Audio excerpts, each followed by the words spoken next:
Nota comum com um cidadão tahiba censo delante da mesa verde. Tassina que dois rumãs começar um caso sumário para um falho cometido para a oficina de registro civil aqui na Aruba Mes. Recentemente toma lugar um caso em corte devido a falta administrativa na censo.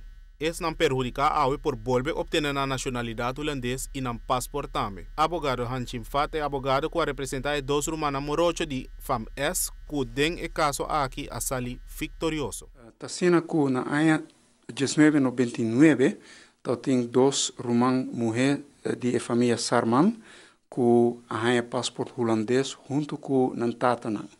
Agora, acabei onde o Tatanan agora naturalizar, então estipular que Yunnan também tem passaporte holandês, basta que não tem possessão de permisso de estadia válido.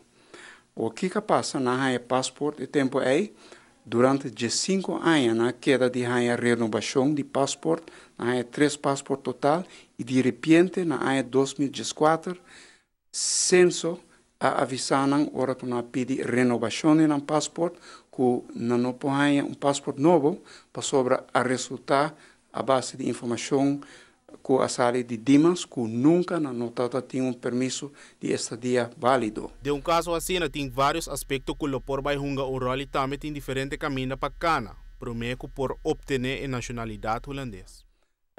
Pensei na como um caso, segundo a lei que regla passaporte holandês, Rijkswet Nederlanderschap, por acudir na Corte de Justiça Comum para pedir não para determinar se tem direito a nacionalidade holandesa sim ou não. Que nós começamos um caso assim e nos mostra que não está a base de declaração que nós temos de ministro encarregado que donamento permisso e tempo é que não está permisso de estadia devidamente.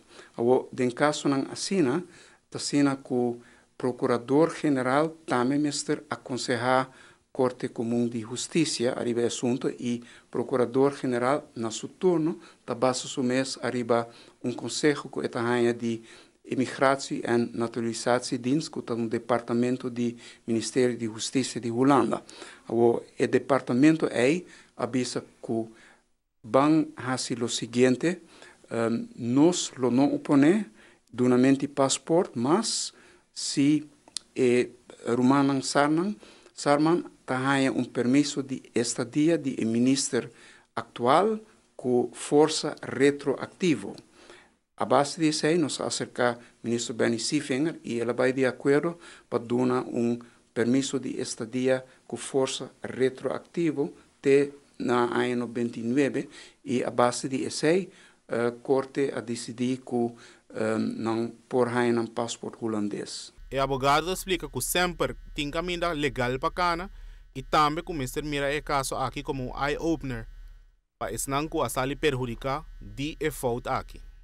Bom, já que está recentemente a vira assina estricto que também exigir prova de permisso que agora otorgar hopi ano passado, tem caso similar, nós compreendemos na Aruba, mas também na Curaçao e também na Sint Maarten. A base de gelijkheidsbeginsel esta o princípio de trato igual, bopo bisa que den caso não assina, lo qual gente não que está em mesma situação por assim, tá acudir se que ministro Benny Siefinger que está encarregado com permisso não de estadia e pedir-lhe para trazer permisso de estadia com força retroativa até na dia que não maior não a passaporte holandês para sobre de maneira aí não poder mostrar que não está cumprir com o requisito aí de acabei para não ter passaporte holandês e a base disso aí me está seguro que censo e gabinete de governador lo cooperar em caso não similar para sobre onde é princípio não fundamental tá que o caso não similar mas se pode tratar de uma maneira igual. Para notícia de noite, a Elton Malone.